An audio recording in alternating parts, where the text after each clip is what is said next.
नमस्कार दोस्तों, आज का हमारा कहानी है आवाज़ का भाग 3। तो अगर मेरी कहानी आपको पसंद आए तो प्लीज़ चैनल को लाइक, सब्सक्राइब और शेयर ज़रूर करें। और अगर इसमें कोई गलती लगती है आपको तो प्लीज़ हमें बताएं ताकि हम उसे सुधार सकें। तो चलिए शुरू करते हैं। क्या ये केवल एक कहानी भर फादर? कैथरीन के चेहरे पर प्रश्नवाचक भाव भरे। अगर मैं ये कहूँ, एल्बर्ट गंभीर मुख मुद्रा अख्तियार करते हुए बोले कि ये महज एक कहानी नहीं बल्कि उससे कहीं अधिक है। तो क्या आपको डर नहीं लगेगा?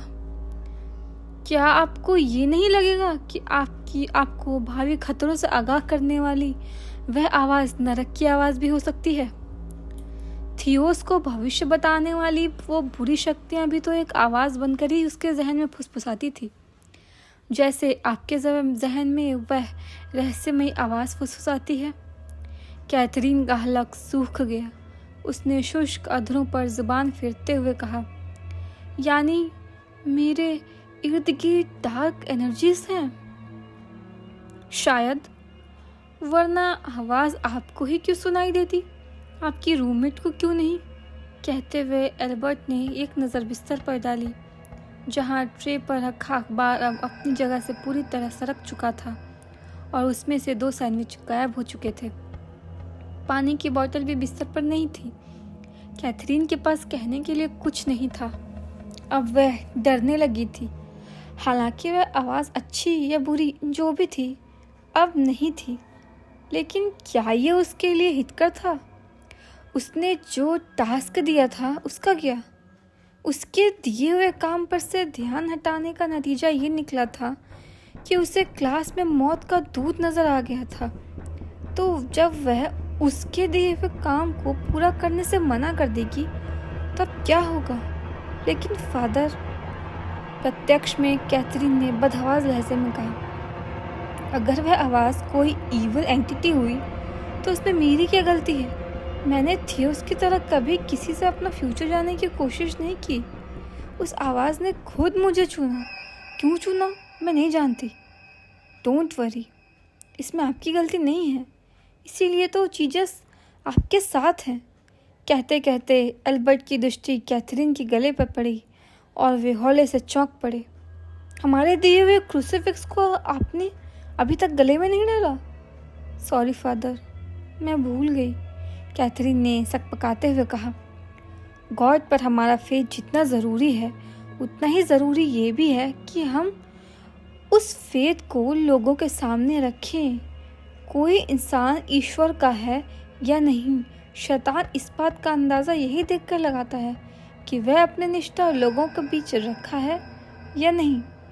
अगर आप ईश्वर पर यकीन करने के बावजूद अपने यकीन को लोगों के बीच रखने में संकोच करती हैं तो इसका मतलब है कि आपका यकीन कच्चा है और ईश्वर के अस्तित्व को लेकर आपके मन में अभी भी सवाल है। मैं इसे पहन लूँगी फादर, आई प्रॉमिस। और प्रार्थना भी शुरू कर दीजिएगा। श्योर, कैथरीन ने स्वीकृत सूचक भाव से गर्दन हिलाई। तब तक हम देखते हैं कि आपके लिए क्या क्या कर सकते हैं। एंड टिल देन, एल्बर्ट ने कैथरीन का गाल थपथपाते हुए कहा, बी फेथफुल टुवर्ड्स गॉड। रात के 11:30 बज रहे थे। प्रमीला सो गई थी, लेकिन कैथरीन अभी भी जाग रही थी। आज रात भी उस रात की तरह तेज़ बारिश हो रही थी जिस रात वह मिसेस माथुर के घर गई थी। फ़र्क बस इतना था कि आज रात बारिश के साथ तेज़ हवाएं भी थीं और एहतियातन हॉस्टल की बिजली आपूर्ति रोक दी गई थी। परिणाम स्वरूप समूचा परिसर अंधेरे में डूबा हुआ था। कैथरीन पोर्टेबल लैंप की रोशनी में पाठ्यक्रम से इतर कोई किताब पढ़ रही थी। उसकी स्टडी टेबल खिड़की के पास थी, जिसके कांच लगे स्लाइडिंग डोर से गहन अंधेरे में डूबा हॉस्टल का पूरा कंपाउंड नुमाया हो रहा था। स्याह अंधेरे में डूबी रात की खामोशी को भेदती बारिश की छमछम और बादलों की धड़धड़ ये सिनेरियो कैथरीन को हमेशा रोमांचित करता था। ऐसे दृश्य की कल्पना को शब्दांकित करने में वह कई पेज भर सकती थी, लेकिन आज ये संभव नहीं था, क्योंकि आज वह उन बातों को याद करके परेशान और भयभीत थी जो एल्बर्ट उसे दोपहर में बता कर गए थे। वह रूहानी ताकतों से अपना भविष्य पूछता था और वे उसके जहन में फुसफुसा कर उसे उसका भविष्य बताती थी। किसी भी युद्ध में जाने से पहले वह नरक की उन बुरी शक्तियों में से पहले ही जान लेता था कि युद्ध का परिणाम क्या होगा और वह उस युद्ध में जिंदा बचेगा या नहीं। एक बार जब वह पर्सिया पर चढ़ाई करने की योजना बना रहा था तो उन आसमानी ताकतों ने उसकी अपेक्षाओं के विपरीत फैसला सुनाया। उन्होंने थियोस को चेतावनी दी कि अगर उसने पर्सिया पर चढ़ाई की तो बुरी तरह हारेगा और बेहद दर्दनाक मौत मारा जाएगा। जिस दिन थियोस ने पर्सिया के खिलाफ उठी हुई अपनी तलवार को म्यान में रखा, उस दिन के बाद आने वाली 7वीं रात को जब तेज मूसलाधार बारिश हो रही थी, उसने अपनी रानी का गला काटकर उसकी हत्या कर दी। एल्बर्ट का सुनाया हुआ राजा थियोस का वह रहस्यमय किस्सा कैथरीन चाहकर भी नहीं भुला पा रही थी। वह भूलने की कोशिश कर रही थी, लेकिन ये भयानक रात उसकी कोशिशों पर पानी फेर दे रही थी। वह ज्यों ही आंखें बंद करती, अंधेरे में थियोस का काल्पनिक अक्स उभरता, जो उसके देखते ही देखते एक खूबसूरत औरत के गले पर चाकू फेर कर उसकी हत्या कर देता और फिर हथेली पर लगे खून को चेहरे पर पोतते हुए पागलों की तरह हंसते हुए नाचने लगता। उस रात भी ऐसी ही बारिश हो रही होगी जिस रात थियोस ने अपनी रानी का गला काटा होगा। ऐसा सोचते ही कैथरीन के जिस्म में झुरझुरी दौड़ गई। हालांकि उसने एल्बर्ट की दी हुई माला और क्रूसीफिक्स को अपने सामने टेबल पर रखा हुआ था और डर को गलत साबित करने के लिए किताब पढ़ रही थी, लेकिन फिलहाल उसकी ये सभी कोशिशें नाकाम साबित हो रही थी।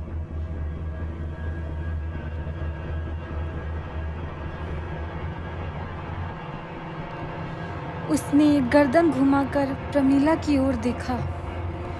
उसके खर्राटे की धीमी आवाज़ गूंज रही थी। कैथरीन उसे थोड़ी देर तक घूरती रही, फिर उसकी निगाह वहाँ से हटकर दरवाजे पर गई, जहाँ उसे कुछ महसूस हुआ। दरवाजे के नीचे की दरार से उसे कुछ हिलता हुआ नज़र आ रहा था, जैसे कोई पर्दा हवा से हौले हौले लहरा रहा हो या कहीं से रोशनी रुक रुक कर आ रही हो। ऐसे मौसम में जब बत्ती गुल हो और बिजली की चमक के साथ मूसलाधार बारिश हो रही हो, ये प्रभाव सामान्य था, लेकिन कैथरीन की दशा ही इस वक्त शायद ऐसी थी कि ये उससे सामान्य नहीं लगा। वह दरवाजे की निचली दरार से नज़र आते उस प्रभाव पर पड़े नज़रें गड़ाए हुए कुर्सी से उठी और प्रमीला तक पहुंची। प्रेमू, वह उसकी रज़ाई खींचते हुए फुसफुसाई, लगता है दरवाजे पर कोई है। प्रमीला पर कोई असर नहीं हुआ। रजाई के अंदर उसका भारी भरकम शरीर बस हिलडुल कर रह गया। उठना, हमारे दरवाजे पर कोई है। इस बार कैथरीन ने उसे जोर से हिलाया। प्रमीला नींद में बड़बड़ाई, इतनी जल्दी सुबह हो गई। हमारे दरवाजे पर कोई खड़ा है। जानती हूँ मैं उसे, तो दरवाज़ा मत खोलना। थोड़ी देर बाद वह खुद चली जाएगी। सुनते ही कैथरीन की सांस अटक गई। यानी दरवाजे पर सचमुच कोई है। लेकिन तू उसे कैसे जानती है? इस बार कैथरीन सर्दी से नहीं बल्कि डर से सिहर कर बोली। सीनियर्स बताती हैं, प्रमीला ने अलसाए हुए स्वर में कहा, कि बहुत पहले इस हॉस्टल में एक लड़की ने एग्ज़ाम के प्रेशर में आकर फांसी लगा ली थी। उसी की आत्मा कभी कभी कैंपस में घूमती है। कैथरीन को लगा उसके गले में कुछ अटक गया है जो उसे सांस लेने से रोक रहा है। सचमुच? प्रमीला ने पूर्ववत स्वर में कहा, तो दरवाज़ा मत खोलना, वो खुद चली जाएगी। लाइट देखकर हमारे दरवाजे पर रुक गई होगी और हमसे बात करके टाइम पास करना चाहती होगी, तो लाइट ऑफ करके सो जा। कैथरीन की मानसिक दशा बहुत ज़्यादा नाजुक हो गई। उसे बगैर गर्दन घुमाए हुए निगाहें तिरछी करके दरवाजे की ओर देखा। इस बार उसे सचमुच लगा कि दरवाजे पर कोई खड़ा है। तूने पहले तो मुझे ये नहीं बताया कभी। कैथरीन ने रजाई के ऊपर से ही प्रमीला पर जोर से मुक्का जमाते हुए कहा, तू देर रात तक जाग कर पढ़ती है, बता देती तो डर के मारे जाग पाती। कैथरीन आगे कुछ ना कह सकी क्योंकि उसे प्रमीला की आत्मा वाली बात सही लगी थी।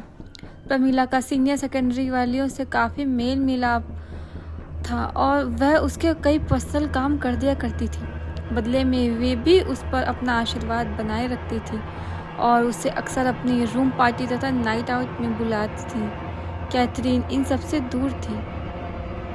सीनियर्स के साथ एक निश्चित सीमा से अधिक व्यवहार रखने के सवाल पर प्रमीला का जवाब होता था कि सीनियर्स के साथ उठने बैठने से अपने बैचमेट्स के बीच काफ़ी दबदबा बना रहता था। थोड़ी ही देर में प्रमीला दोबारा सो गई और फिर से उसके धीमे खर्राटे गूंजने लगे, लेकिन कैथरीन की पहले से ही हराम नींद और हराम हो गई। वह दहशत की चपेट में इस कदर आई कि उसे दरवाजे की ओर देखने के नाम पर पसीना छूटने लगा। परीक्षा के दबाव में फांसी लगाकर खुदकुशी कर लेने वाली एक लड़की की आत्मा हर रात कैंपस में घूमती है। यह कहानी जितनी दहशतनाक थी उतने ही दहशतनाक वक्त पर कैथरीन को पता भी चली थी। बाहर बारिश की छमछम जारी थी। लगता था रात गहराने के साथ बारिश भी तेज़ होती जा रही थी। नहीं, ये झूठ है, उसने खुद को भरोसा दिया। सीनियर्स ने इसके साथ मजाक किया होगा या खुद इसी ने ही मुझसे मजाक किया होगा। अक्सर ऐसा कुछ होता तो कभी न कभी किसी न किसी के ज़रिए ये बात मुझे भी पता चली जाती। जब इंसान किसी स्थायी नतीजे पर पहुंच पाने की स्थिति में नहीं होता है तो एक पल वह कोई नतीजा निकालता है और दूसरे ही पल स्वयं उस नतीजे के विरोध में तर्क भी देने लगता है। हो सकता है स्कूल में इस टॉपिक पर बात करने की सख्त मनाही हो, इसीलिए ये बात आज तक मुझे पता नहीं चल पाई। आखिरकार ये एक हॉस्टल है और किसी हॉस्टल के हॉन्टेड होने के चर्चे स्कूल के बिजनेस और रेपुटेशन पर असर डाल सकते हैं। कैथरीन हॉस्टल के हॉन्टेड होने की तमाम घिसे पिटे किस्से सुन चुकी थी और इंटरनेट पर पढ़ भी चुकी थी, लेकिन उन्हीं में से एक किस्सा उसके अपने हॉस्टल पर भी लागू होता है, ये उसने सपने में भी नहीं सोचा था। लैंप अभी भी स्टडी टेबल पर ऑन था, लेकिन उसका प्रकाश केवल मेज के इर्द गिर्द ही सिमटा हुआ था। कैथरीन ने कुछ देर तक मनन किया और फिर हिम्मत करके उठी, स्टडी टेबल तक पहुंची और लैंप को हाथ में ले लिया। लैंप की रोशनी में उसके चेहरे पर नज़र आते भाव इशारा कर रहे थे कि उसके विचारों में कोई आकस्मिक परिवर्तन आया था। शायद उसने भयभीत होने के बावजूद भी ये पता लगाने की ठान ली थी कि प्रमीला की बातों में सच्चाई है या नहीं। यदि प्रमीला की बातों में सच्चाई हुई तो वो आज वह किसी आत्मा को देखने के दुर्लभ अनुभव से रूबरू होगी, वरना हमेशा के लिए हॉस्टल में व्याप्त एक मिथ को खत्म कर देगी। मन में उपयुक्त ख्याल लिए हुए उसने अपने दरवाजे के निचले दरार पर नज़र डाली। वह प्रभाव अभी भी वहीं पर था। कैथरीन भयभीत अब भी थी, लेकिन इस बार उसके भय में जिज्ञासा का भी कुछ अंश था। वह लैंप लिए हुए दबे कदमों से दरवाजे तक पहुंची, उससे कान लगाए और भय से सिहर उठी। दरवाजे के उस पार कुछ ऐसे संकेत आ रहे थे जैसे बाहर खड़ा कोई शख्स दरवाज़ा खुलने का इंतज़ार कर रहा हो। उसने भयभीत निगाहों से प्रमीला को देखा। वह गहरी नींद में जा चुकी थी। कैथरीन वापस स्टडी टेबल तक आई। मेज पर रखी क्रूसिफिक्स वाली माला गले में डालने के बाद जब वह दोबारा दरवाजे की ओर मुड़ी तो वह प्रभाव ओझल हो चुका था। उसका ये विश्वास अब और भी ज़्यादा मजबूत हो गया कि दरवाज़ा पर कोई है, या शायद था पर अब नहीं है। उसके हौसले ने कुछ हद तक वापसी कर ली थी। इस बार वह अधिक भयभीत हुए बिना दरवाजे तक पहुंची। एक झटके से लैंप नीचे रखा दरवाज़ा खोला। दरवाज़ा खुलते ही पानी की शीतल फुहार उसके बदन से टकराई और वह सर्द एहसास से ठिठुर गई। दरवाजे पर कोई नहीं था। पूरा परिसर अंधेरे में लीन था। फिज़ा में बस बारिश के शोर, हवाओं की साए और बादलों की गर्जना थी। उपयुक्त ध्वनि संयोजन में हॉस्टल के आंगन में मौजूद पीपल के उस पुराने पेड़ की शाखाओं और पत्तियों का अर्तनाद भी शामिल था, जो इस वक्त बरामदे में से कैथरीन को अंधेरे में खड़े किसी खौफनाक पिशाच सदृश नजर आ रहा था। दरवाजे पर किसी को ना पाकर कैथरीन की जान में जान आई। ये उसकी नज़रों का धोखा था।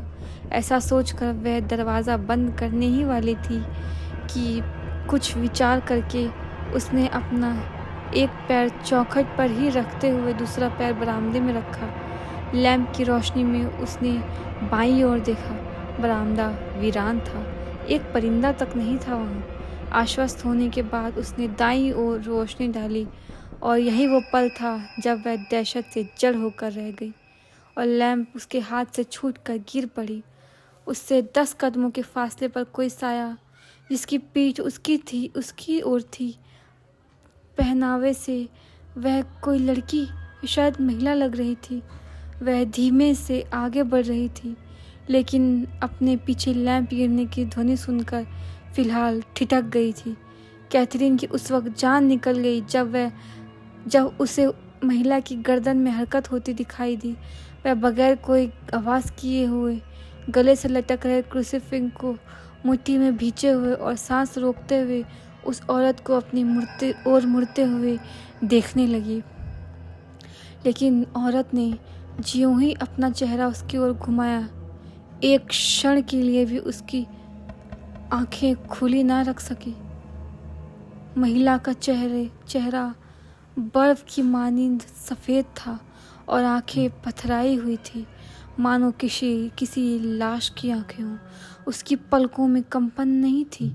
उसके जिस्म पर हॉस्पिटल का लिबास था, जैसा आमतौर सर्जरी या किसी अन्य कारण से वहाँ एडमिट मरीजों के जिस्म पर होता है। कैथरीन इससे ज़्यादा कुछ नहीं देख पाई और आंखें बंद करके ज़ोरों से चीख पड़ी।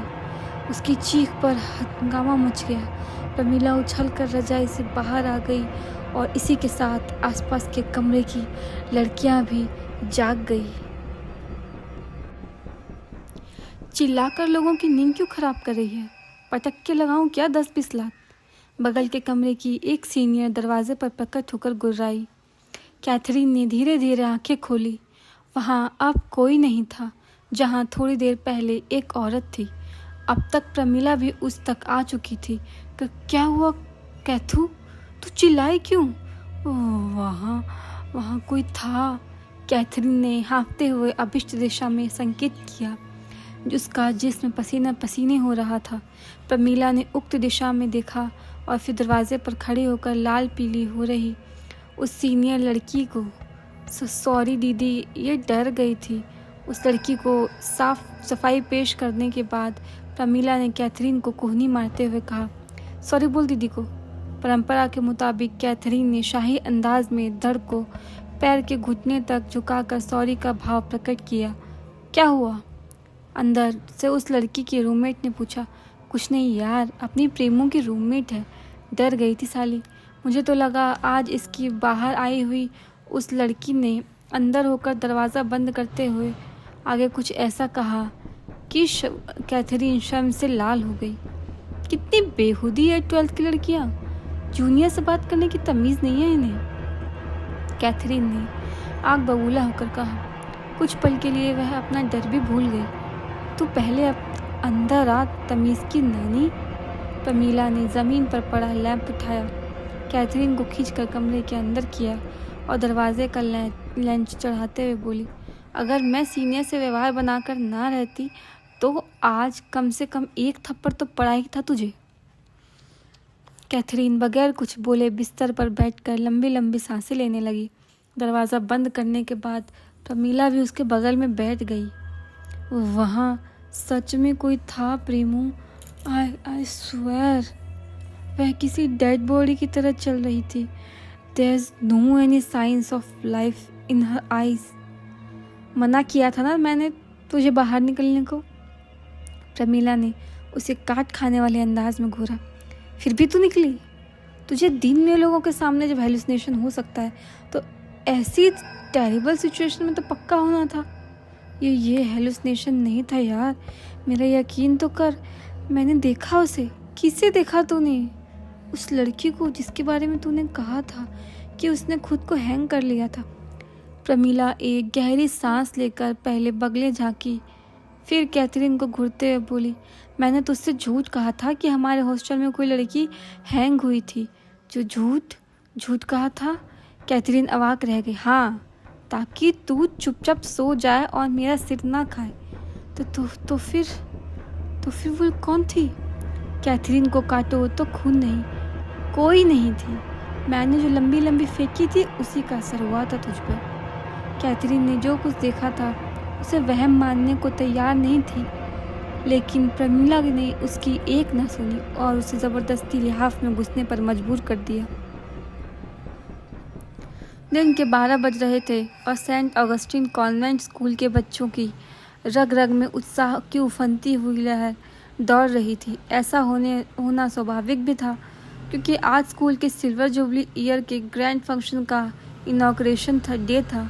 ये पूरे फंक्शन वह विशेष दिन था जब टाइम कैप्सूल को निकाला जाना था और उसमें सहेज कर रखी गई 25 साल पुरानी यादों को उन बच्चों में बांटा जाना था जिनका या तो ये आखिरी साल था या उनके अगले साल स्कूल से निकल जाने की संभावना थी।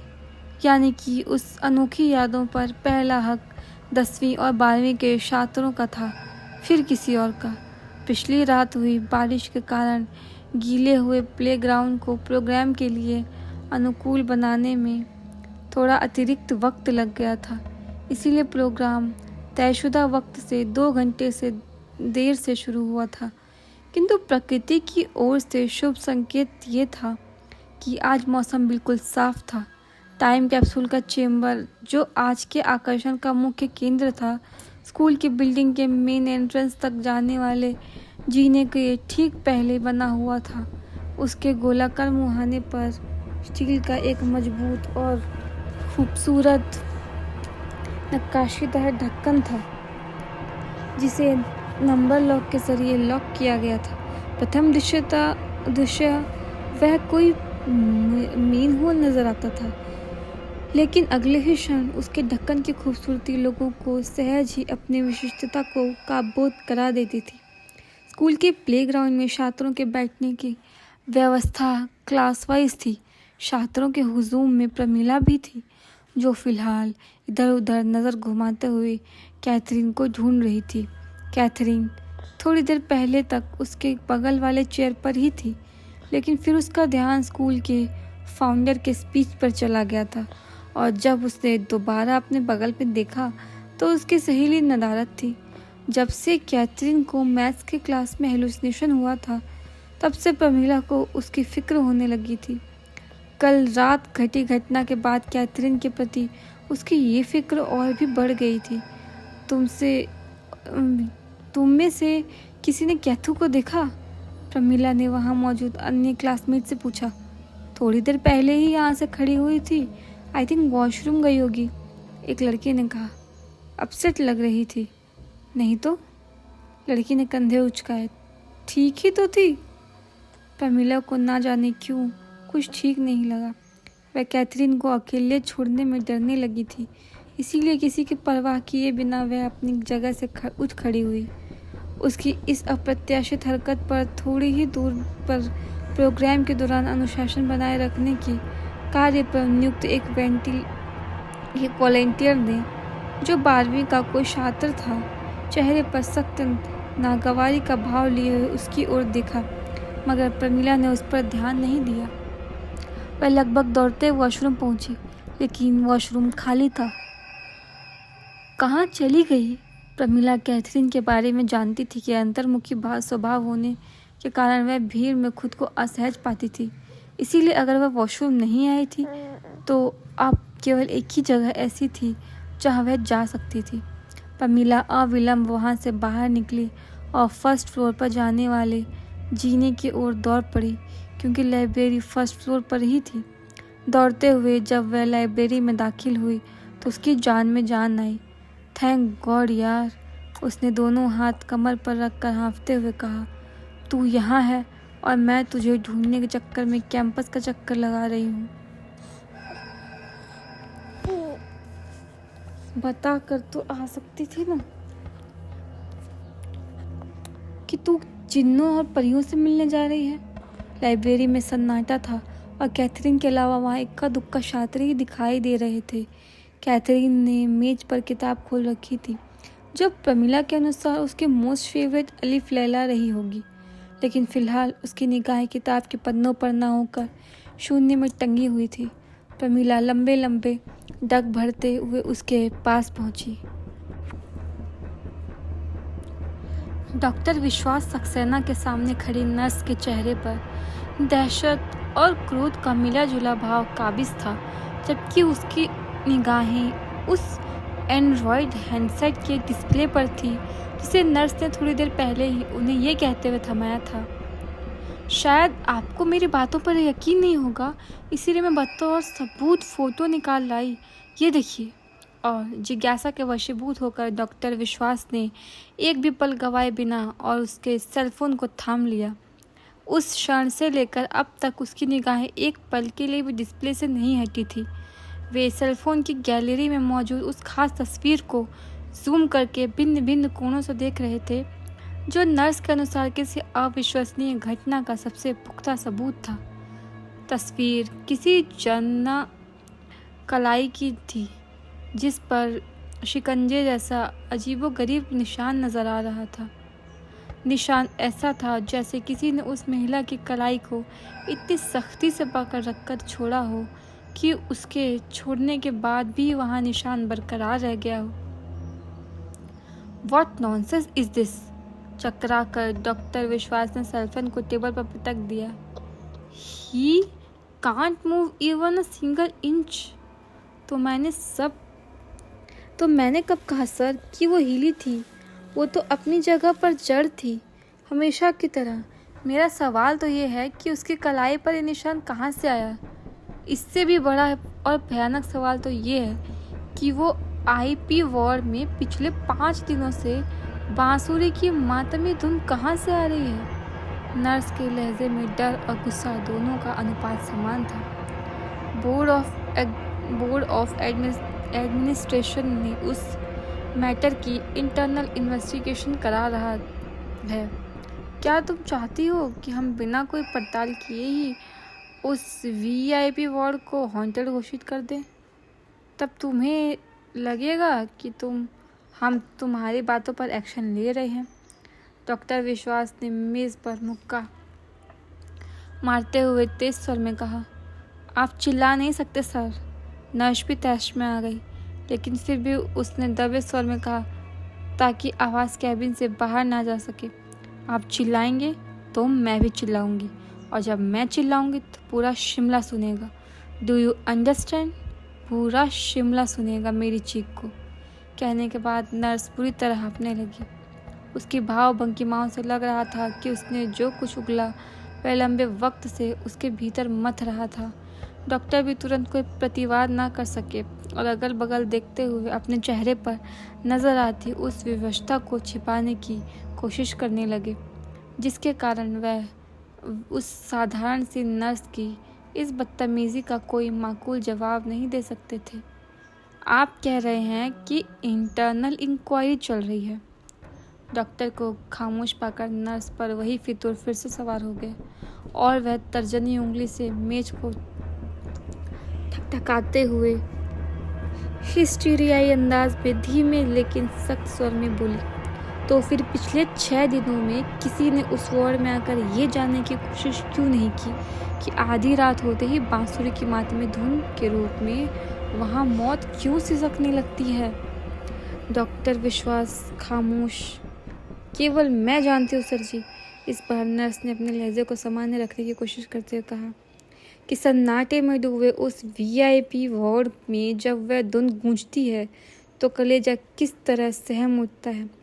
खुली हुई बेजान आंखों से सीलिंग को घूरती हुई एक जिंदा लाश के साथ रात अकेले गुजारना कितना मुश्किल होता है ये बस मैं जानती हूँ। तुम्हें इसकी कीमत मिलती है शायरा। डॉक्टर ने अपने क्रोध को पीने की कोशिश करते हुए बड़ी मुश्किल से बस इतना ही कहा। लेकिन उस कीमत पर आपको अब कोई दूसरी शायरा मिल सकती। तुम चाहती क्या हो? साफ साफ बोलो। ब्लैकमेल करना चाहती हो मैं, या फिर उस वॉर में ड्यूटी करने के एवज में मोटी रकम लेते लेते थक गई हो? मैं बस अपना डर खत्म करना चाहती हूँ और तुम्हारा डर नाजायज़ है, डॉक्टर विश्वास ने कहा। कह तो दिया, लेकिन उसके लहजे में आत्मविश्वास की कमी थी।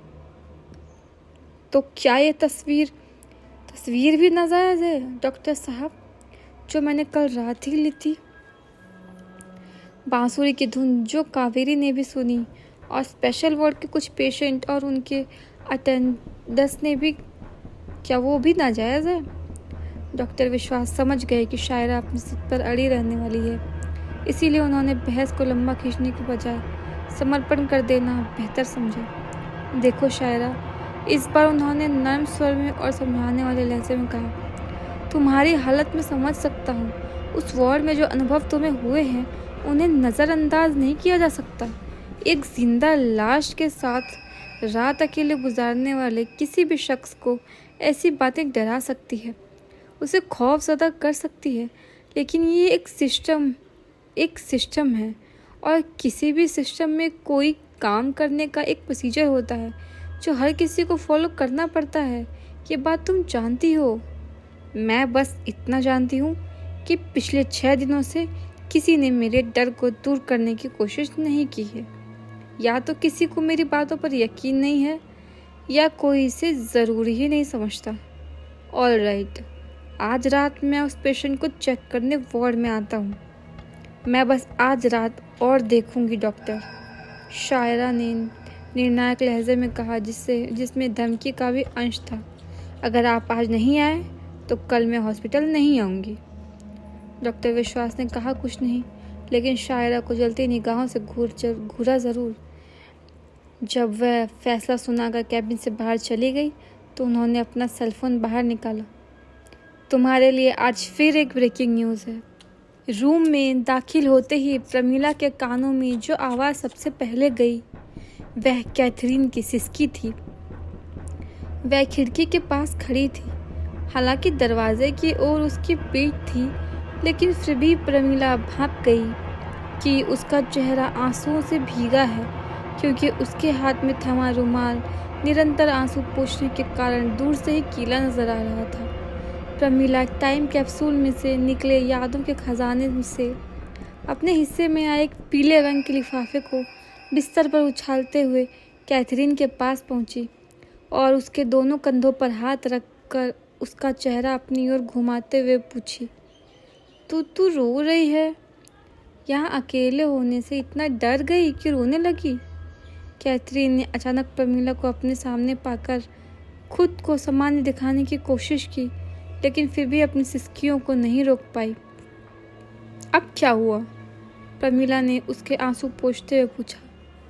मैंने कहा तो था कि लाइब्रेरी में जो कुछ हुआ उस पर हम बाद में बात करेंगे। प्रमीला ने सफाई पेश की, क्योंकि उसे संदेह था कि लाइब्रेरी में उसके व्यवहार से कैथरीन दुखी हुई है।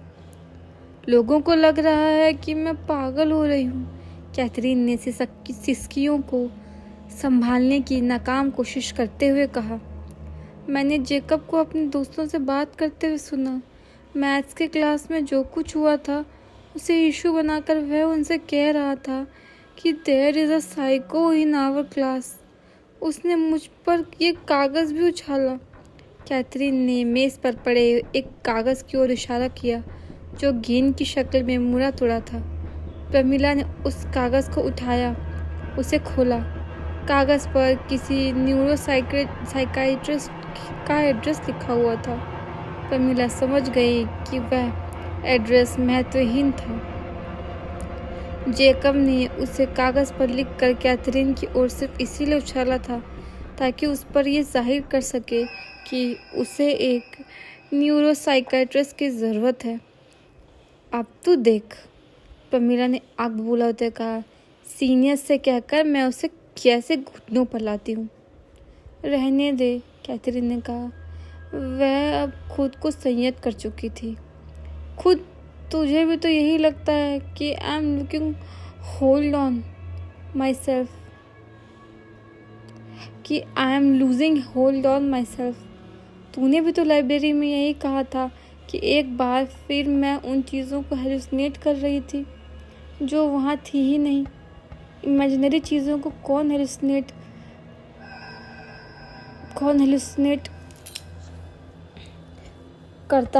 करता प्रेमू? वही ना जो खुद पर अपना कंट्रोल खो चुका है। इनडायरेक्टली तू भी तो जेकब की साइड में है ना। प्रमीला का शक सही निकला।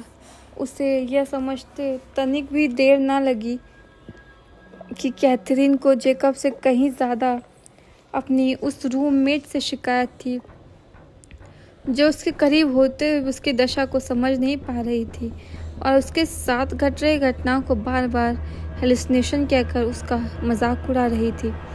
प्रमीला जानती थी कि कैथरीन ज़रूरत से ज़्यादा सेंसिटिव थी। वह कभी कभी छोटा सा मजाक तक नहीं झेल पाती थी और नाराज़ हो जाती थी। मैं समझ गई, प्रमीला ने नर्म स्वर में कहा। तू जेकब से नहीं, मुझसे गुस्सा है।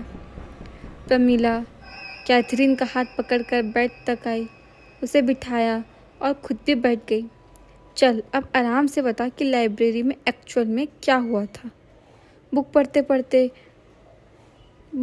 पढ़ते जब मैंने ऊपर देखा तो मैं लाइब्रेरी में नहीं थी, कैथरीन ने कहा। ना जाने कैसे मैं एक हॉस्पिटल की लॉबी में पहुंच गई थी जहां पूरी तरह सन्नाटा था। कोई डॉक्टर नहीं, कोई नर्स नहीं, यहाँ तक कि एक चींटी भी नहीं थी वहाँ।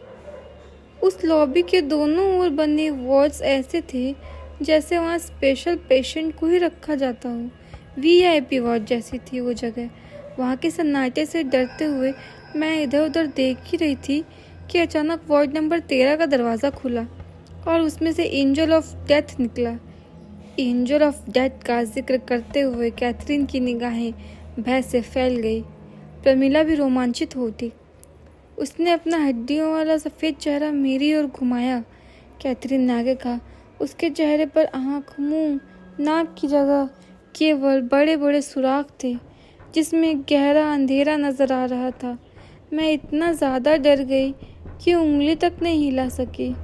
I was paralysed. फिर मैंने देखा एंजल ऑफ डेथ अकेला नहीं था, उसके साथ वही औरत थी जिसे मैंने कल रात देखा था।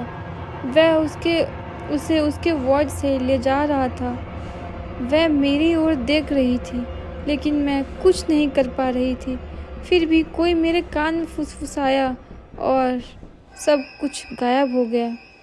मैं एक बार फिर से लाइब्रेरी में आ गई। प्रमीला को सूझा ही नहीं कि वह कैथरीन को कैसे समझाए कि उसे जो कुछ नज़र आ रहा है वह सच नहीं है, महज एक भ्रम है। इस बार वह उसके दावे का प्रत्यक्ष विरोध भी नहीं कर सकती थी क्योंकि इससे उसके और अपसेट होने का खतरा था। लेकिन साथ ही प्रमीला ये भी जानती थी कि किसी इंसान के ऐसे दावों को प्रोत्साहन देना भी उसके लिए हितकर नहीं होता। किसी न किसी तरीके से उसे ये एहसास कराना ज़रूरी होता है कि उसे जो नज़र आ रहा है वह केवल छलावा भर है, अन्यथा वह अपने इर्द गिर्द एक ऐसी दुनिया बसा लेता है जिसका वास्तविक दुनिया से कोई संबंध नहीं होता। प्रमीला को अब इस पर पूरी तरह यकीन हो गया था कि कैथरीन को सचमुच न्यूरोसाइकेट्रिस्ट की ज़रूरत है। उसने कैथरीन की ओर देखा। उसकी उम्मीद भरी निगाहें प्रमीला पर ही ठहरी हुई थी। तूने स्लीप पैरालिसिस का नाम तो सुना होगा ना कैथू? प्रमीला ने उसे समझाने के लिए बीच का रास्ता चुना। कैथरीन ने हाँ में सिर हिलाया। देख कैथू, मैं मान रही हूँ कि तुझे वो चीज़ नज़र आ रही होगी, किसी को भी नज़र आ सकती है, लेकिन क्या? कैथरीन ने आशंकित लहजे में पूछा। लेकिन ऐसा केवल सपने में हो सकता है। कैथरीन ने विरोध में मुंह खोलना चाहा, लेकिन प्रमीला ने उसे रोक दिया। पहले मेरी पूरी बात सुन। जब अचानक हमारी नींद खुलती है तो कभी कभी ऐसा होता है कि हम कुछ सेकंड में खुद को पत्थर जैसा महसूस करने लग जाते हैं। हमें मालूम होता है कि हम जाग चुके हैं, लेकिन फिर भी हम कोई हरकत नहीं कर पाते, चाह कर भी नहीं कर पाते। यही स्लीप पैरालिसिस है, जो कुछ सेकंड से लेकर रेयर केस में कई मिनटों तक हो सकता है। हर इंसान अपनी ज़िंदगी में कभी ना कभी 2-4 पल के इस डरावने एहसास के से ज़रूर रूबरू होता है। तुझे भी यही हुआ रहा होगा कैथू। कल रात तू डर के मारे सो नहीं पाई थी, इसीलिए लाइब्रेरी में तेरी आंख लग गई और तुझे एंजल ऑफ डेथ का सपना आया होगा। डर से तेरी नींद खुल गई होगी, लेकिन ऐसा अचानक होने के कारण तू पैरालाइज्ड स्टेट में चली गई होगी। मैंने अपनी आंखों से तुझे देखा था। तू लाइब्रेरी में ही थी और किसी स्टैचू की तरह उस ओर देख रही थी जिस ओर कोई नहीं था। You are in state of sleep paralysis. उस दिन क्लास में भी यही हो रहा होगा। लोगों को का स्लीप पैरालिसिस कुछ सेकंड का होता है, मेरा इतना लंबा क्यों? अगर वो सपना था तो नींद खुलने के बाद भी मेरी निगाहों के सामने क्यों चलता रहता है?